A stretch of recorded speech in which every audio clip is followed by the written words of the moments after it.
पखियुनि जे सुरीले आवाज़ जी समाअतुनि सां मन खे केॾो सुरूर मिले थो। इहे सभु सुरीला आवाज़ असां छाजे ज़रिए ॿुधूं था? उहो कनु आहे। कनु सिर्फ़ु ॿुधण जो कमु नाहे कंदो, पर कनु असांजे जिस्म खे मुतवाज़िन बि रखंदो आहे। याने असांजे दिमाग़ खे असांजे हरकतुनि जी डायरेक्शन ॾींदो आहे। असां जॾहिं का बि शइ किरी पवे खणंदा आहियूं त उहो किरण खां बचाईंदो आहे। कन जा 3 अहम हिसा थियनि था: ॿाहिरियों कनु, विचों कनु ऐं अंदरियों कनु। आउटर ईयर या ॿाहिरियों कनु पढ़ंदासीं। ॿाहिरें कन खे पिना चइबो आहे। पिना इहा मैमल्स जानवरनि में हूंदी आहे।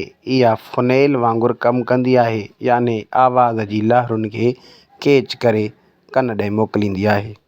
उन खां पोइ कन जी नाली या कन जो ट्यूब ईंदो आहे, जंहिंखे असां ईयर कैनल चवंदा आहियूं। हीअ आवाज़ जी लहरुनि खे विचें कन ॾांहुं मुंतक़िल कंदी आहे। हाणे असां विचें कन ॾांहुं हलंदासीं।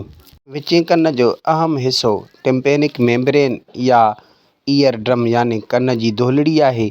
इहा दोल वांगुरु कमु कंदी आहे, याने आवाज़ जी लहरुनि खे वधाईंदी आहे। कन जी दोलड़ी आवाज़ सां वाइब्रेट कंदी आहे। उन खां पोइ विचें कन जूं 3 अहम हॾियूं आहिनि, जिन खे असां ओसिकल्स चवंदा आहियूं। इहे 3 हॾियूं आवाज़ खे अॻियां मुंतक़िल कंदियूं आहिनि।